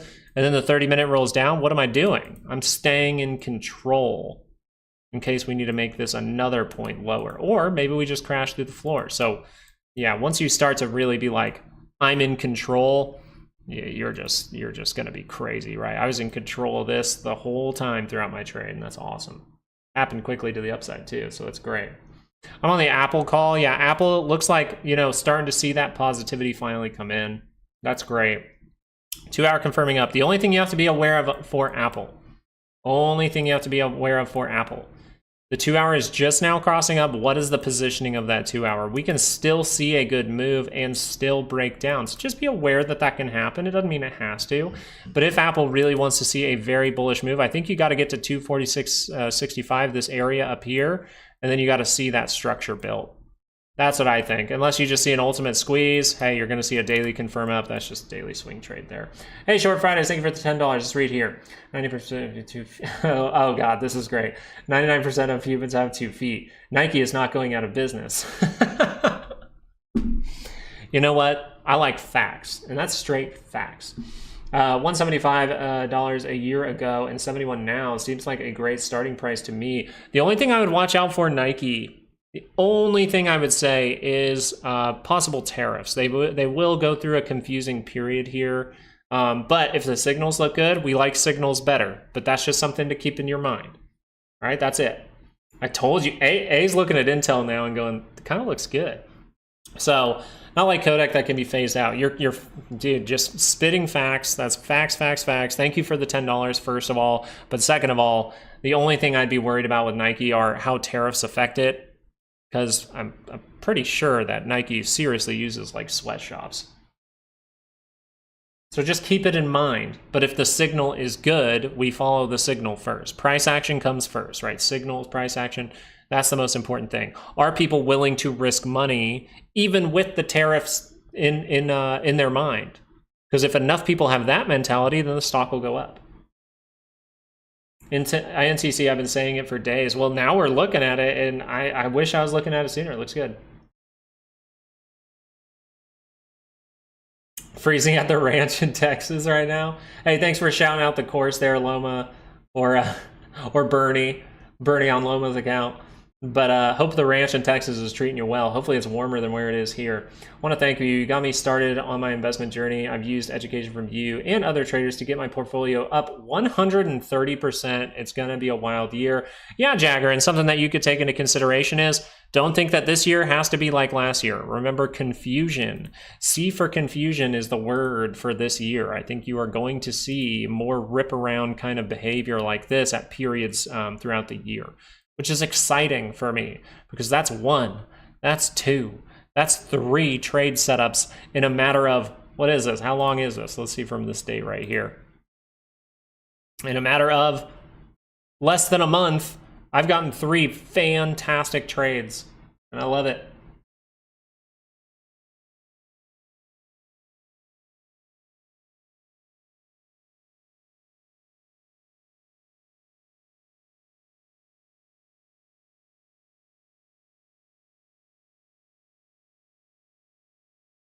Memes about to go crazy. Yeah, I think the AMC GME thing, there's something orchestrated. Someone had a plan for this. Still seeing if AMC can go down to 292. Wolf though, great reaction. Great reaction from Wolf.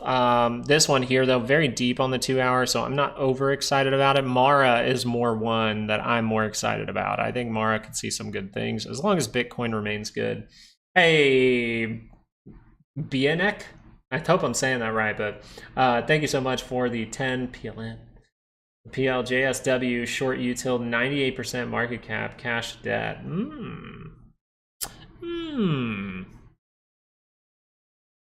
Let's go look here real quick here. And there it is. VIX at 12. Yeah, so just be aware that volatility is up by more than 10%, by the way. Hey, thank you guys for showing some appreciation. I really appreciate it. I do put some effort into the Patreon and a lot of effort to YouTube. And I put back in the day, you know, those are filmed, but back in the day, I put a lot of effort into that course, right? It took me a long time to make those. So thank you guys so much for shouting those out because I put a lot of work into that stuff. So I'm glad that it was overall helpful. I always say, if you think that a part was confusing, make sure to let me know. Maybe we could clear it up. And 2, I want to make sure that if in case we need like an update or something to a video, right? We need to make it a little less confusing if I can teach it in a little bit different way, but it seems people are really liking it these days. So thank you guys so much. Sold SMCI lower, but buying again, people are too scared. Let's go look at SMCI. I know it's on my ticker list there probably, but I think you're still looking at the 2 hour and you're going, can that confirm? Can that confirm? That's really all I see right now. Another thing I wanted to check on was MSTR. MSTR had an interesting little low here, so I was seeing if that would lead to positivity.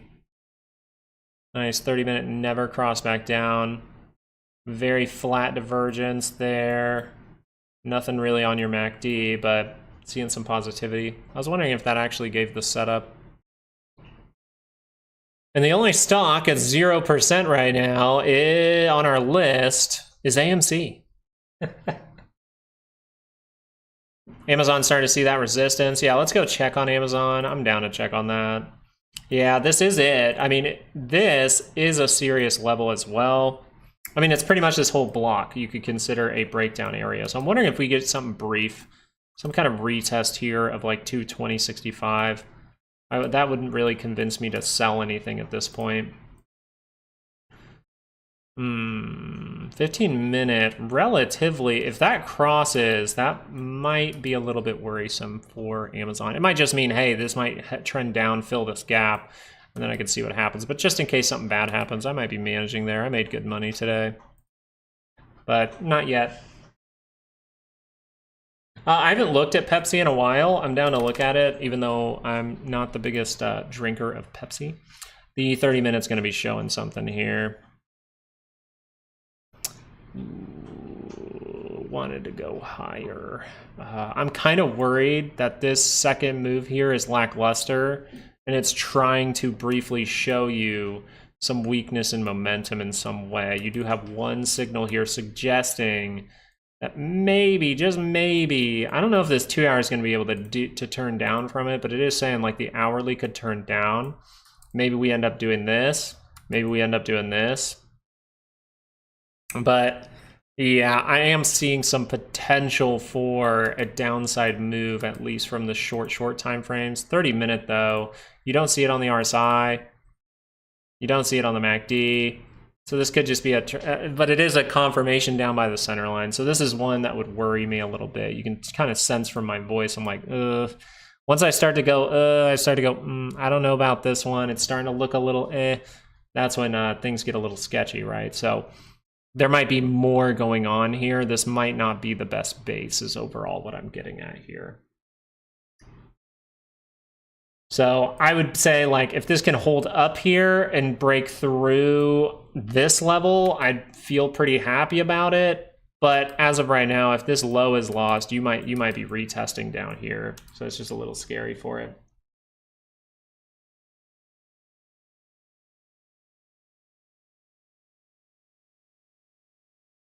Okay, I gotta look something up real quick. Just give me a brief moment there, chat.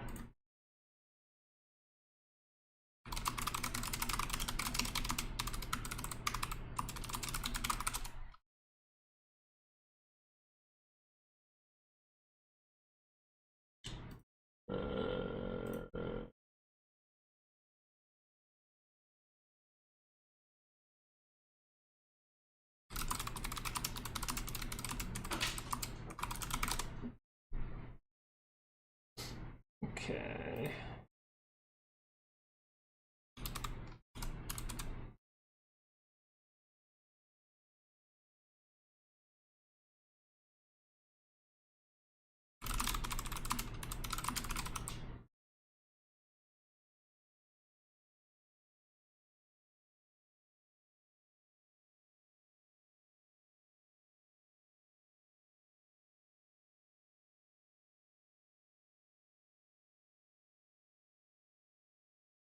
See if this will load. Sorry, give me a brief moment here.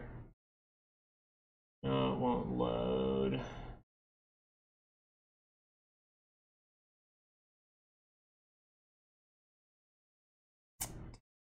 Fortunate. Oh well. Alright, whatever. Won't load. Stop dishonoring your family.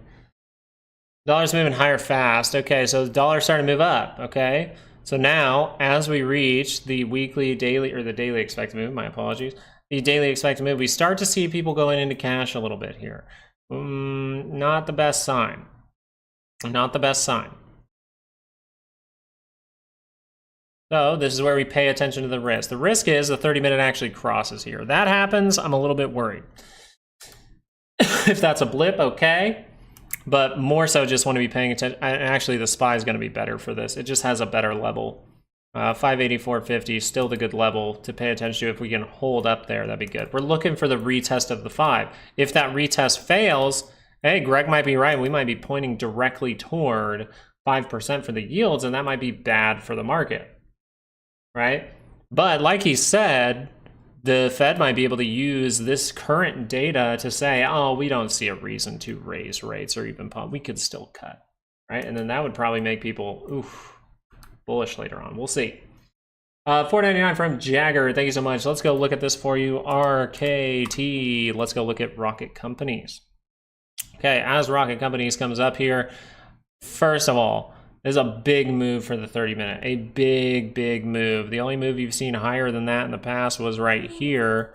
And let's look at what happened when you started to hit those readings for the RSI. Well, as you hit those readings, you pull back to the 5. So maybe this can keep going, right? Anything can keep going if it's in like some kind of squeeze. But as far as an opportunity goes, taking something here might be risky. So maybe I'm looking for the retest of the 5, and maybe this 30-minute curls down and then curls back up. Because if we look at that moment in the past, you notice the 30-minute curled down and then it curled back up and you saw another level higher. Now that was in negative territory, so a lower high is something you were watching out for, but now you're looking at the same thing, right? This might retest for an opportunity. I'm talking about a good opportunity and a good series of decision making. Me YOLOing from this point, a little risky. Daily chart here, hey, solid little confirmation there of, not really divergence, just on the MACD. So you still might have to make a series of higher lows here. This thing probably won't just like squeeze up. So I'd be really looking for if that 30-minute can cross down first, right? I need a reason, a good reason and a good timing and a good decision-making opportunity. Thanks for keeping us aware, Greg. I appreciate it. And I'm in the same boat as you with the cuts as far as it goes. I don't think they're in a position where I think they're in a position where they might not even be able to pause. I think they have to just keep cutting. RKT for a couple of weeks, seeing if profits should be taken or not. What I would tell you to do, Jagger, since you did take that course, try to make weekly expected moves for your intra-week stuff, right? I know you're invested in maybe a monthly expected move for next month or something like that, right? They can kind of stop, but they can't stop long, Greg, and they can't change course now. Now that they've already started cutting, they can't stop. They can't stop cutting. They can maybe pause for like a month, but I just don't think that, I don't think that they're going to be able to cut, or I don't think they're going to be a raise at all. I don't know why people are talking about raises. Nvidia starting to move. This is the late bloomer we were kind of talking about. Looking for that 2 hour, and then maybe we can catch a move to 140, 112. That would be fantastic, but you are technically just retesting a 5 as of right, a 5-day moving average as of right now. We'll watch. I do have to hop off pretty quick here in a little bit, just so you guys are aware, but I'm not hopping off yet, so don't get out of here just yet. Volatility, finally we break through 1683. Now I'm just worried about these lows in here holding, seeing some point. We don't see any reversal signal from volatility though. We don't see any big reversal signal from SPY either, so most likely we're gonna make some kind of higher low if we do dip down. And remember that too, Greg. Don't, like, usually in markets, at least from my experience, I've noticed in those times where they see the Fed even start to maybe even cut more aggressively, we actually see a lot of the time people treat that as positive news initially. Unless they're cutting for the bad reason right away and they tell people, hey, we're cutting for this bad reason. No, if they're just like, hey, we're in a good spot to cut even more. Then people go, oh, sick, this is great. But as you can see, history kind of repeating itself. The Fed is terrible at fighting inflation. What's good at fighting inflation? Deflationary events, baby. Not long term, I'm talking short term. The initial reaction, Greg. Luke, why isn't Nike cooperating with me? You know what? I don't like their shoes. Can you trade Adidas instead? Does Adidas have a ticker? Oh, damn. Unfortunate. I'm an Adidas guy. Sorry about it. Go trade on instead. I'll check. I'll look at anything. BlackBerry? You want to look at BlackBerry? Oh god. Oh god. I mean, not bad. 2 hour confirmed. 2 hour confirms up. I'm happier. You see the serious level right here. That 413. See if you could break through. But you got divergence up here. This is one. I mean, let's compare something real quick. Let's really look at BB. Look at this. Look at this. Look at this. Sorry about the hiccup. Just watch out for those 2 hour divergences. Bad things can happen, even if something's very, very positive for a long time. Do not ignore the divergences, especially if there's a daily one. So let's go look at BB. I don't think it has a daily one. So should we be as worried? Has some on the RSI, not the MACD at the same time. So what could that be? Well, we could see some kind of move down to here. Maybe we move up, and then that fails. Because you have 2 hour divergence, so we have to point it out. Now, if that 2 hour just curls up, hey, good things can happen. You're holding up really, really well. But remember, GME was holding up really well, made another little point like this, and then dropped. So if BB makes a point like this and crosses, you might just want to be a little bit cautious. I guess that's the word. How is BlackBerry still alive? Bro, I still use a BlackBerry. What are you talking about, Rusty? You know what's really... No, I don't use a BlackBerry, by the way. But you know what's really funny? Now they're making extensions you can plug into the bottom of your iPhone and stuff like that to type with a keyboard, like pretty much looking like BlackBerry's old one. And I was just like, all right, guys, we get it. The late 90s, the 2000s, the early 2000s were pretty awesome. We get it. That's awesome. Let's go back to it. I'm down. Oh, they moved into cybersecurity. That's a good move, man. That's a good pivot. I loved it. Folded the keyboard. Oh god, the sidekick, the ones that's like it was a screen. You slide it up. Oof. You could like hold it sideways and slide it sideways. Have a full keyboard there. Holy crap! You guys ever play Snake on those phones? God, it was intense. You kids and your flashy video games. Positive short term, so you get the bounce before crap hits the fan in unemployment. Exactly, Greg. Greg, I like your mindset, dude. I like how you think. I like how you think. Because I just think you're spot on. That's all I would say. Not to, you know, don't want to toot your horn too much, but make y'all cocky over there. But I totally agree. That's a very good pivot from BlackBerry, though. AMC, 4.63%. Wow. 30-minute, no reversal signal in sight. Wow. Apple looking nice. Yeah. Just remember, this is where things can run into problems. This is where we can start to run into problems, guys. Now, if this just consolidates, turns up, that's great. Right? No, we don't want this to cross down. I don't want this 30-minute to cross down. I want to see like a 15-minute pullback move. Little 15-minute dip down, goes right back up. That's all I want to see. That would be fantastic behavior. Because now you're starting to get to the points where you struggled, right? I mean, really, just draw a line across, right? Get the high. Get this high. Where are you? You're right where problems can occur, right? And what we'll look out for are little, like if we do this too quick and we go into Friday, that's where we could see a bigger dip down, right? Don't think that this can't be another one of these moments, right? We're still paying attention to it. It's a strong base again. It's a strong move out of that base. Okay, awesome. Now we got to make sure everything stays okay. What are you doing? Just like here, remember here? Here, weekly expected move right above you. Here, weekly expected move right on it. Big drop from there. Big drop from there. Here, weekly expected move right above it. Uh-oh, what happened last time? Doesn't have to be the same as last time, but if it's going to behave the same, it can happen. That's all I'm trying to point out. It can happen. So have your plan. The biggest part about trading, I think, part of it is you got to be making money when the play is good. Current positions, just sold out of my Q calls, the Q's calls, holding on to Amazon for the time being.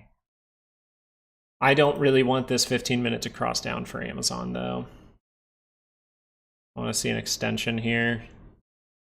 Just because this is a weird level. I don't really want us to go back down to 219, but I know it's possible.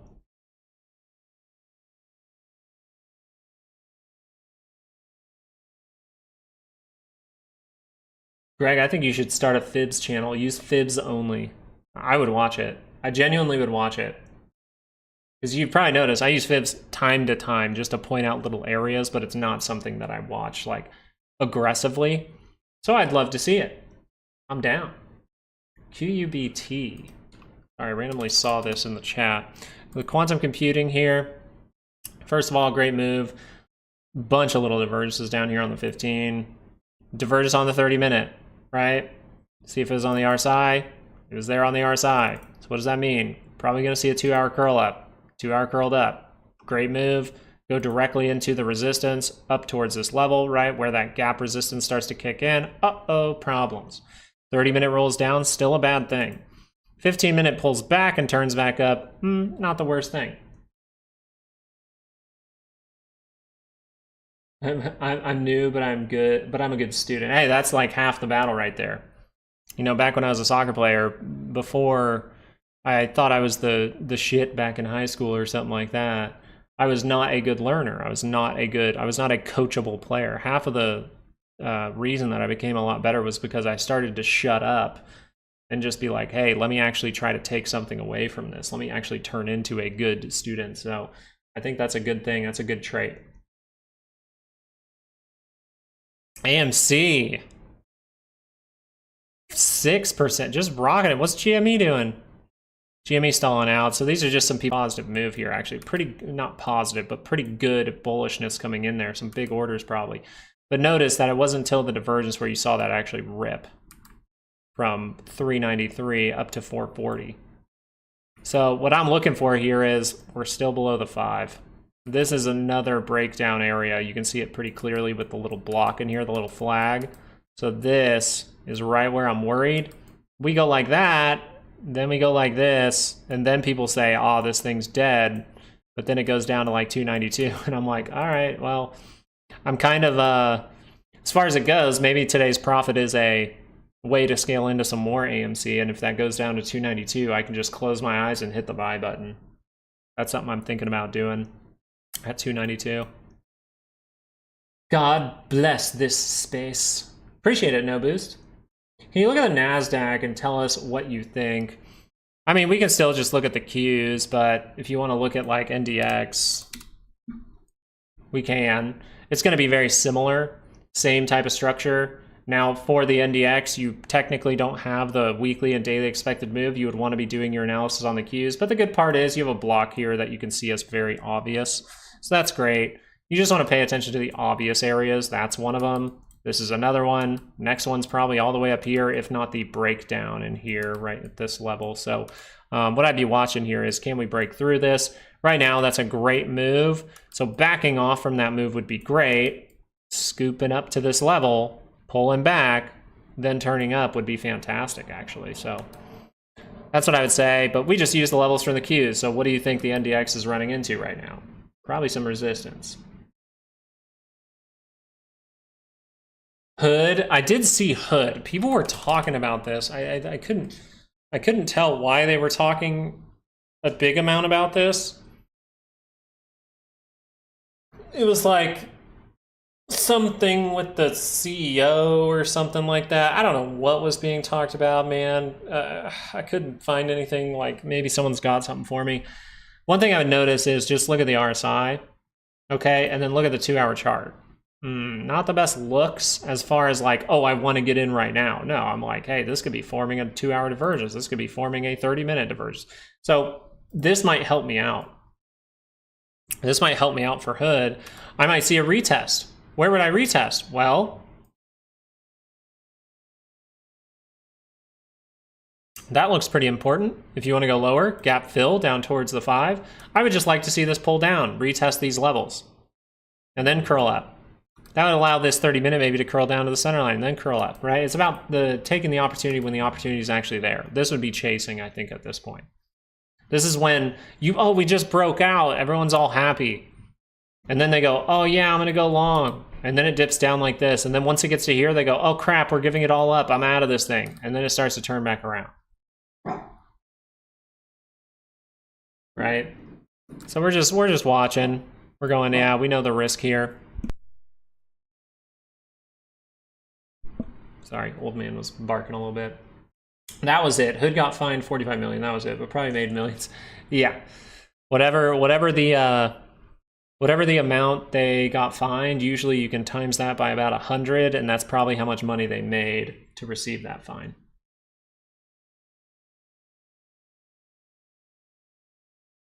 Fined $1 million. They probably made 100 million. Fined 45 million. Probably made like 4.5 billion.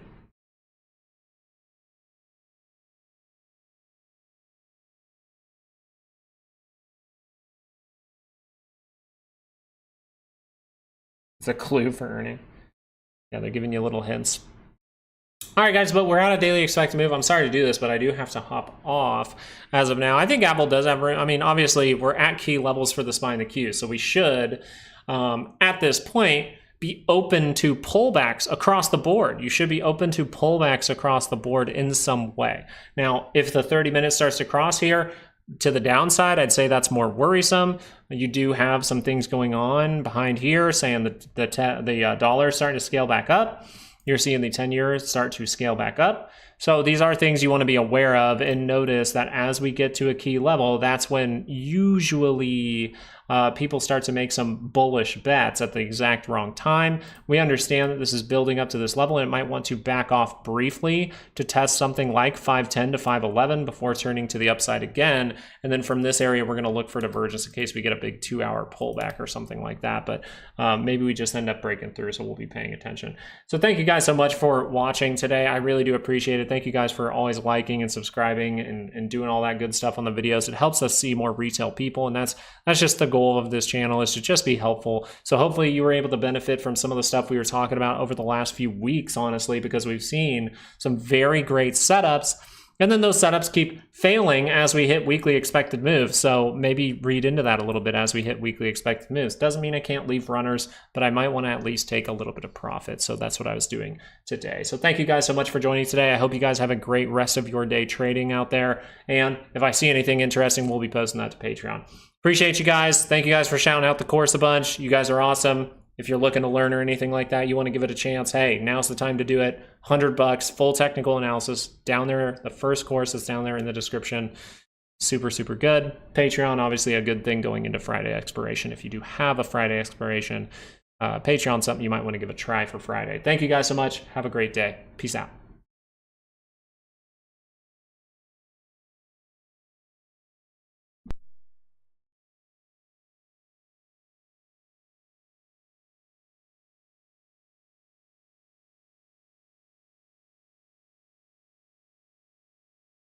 Tell him to hold on, OG. No, I haven't looked at RGTI, but we can look at that tomorrow, okay? Peace out, guys.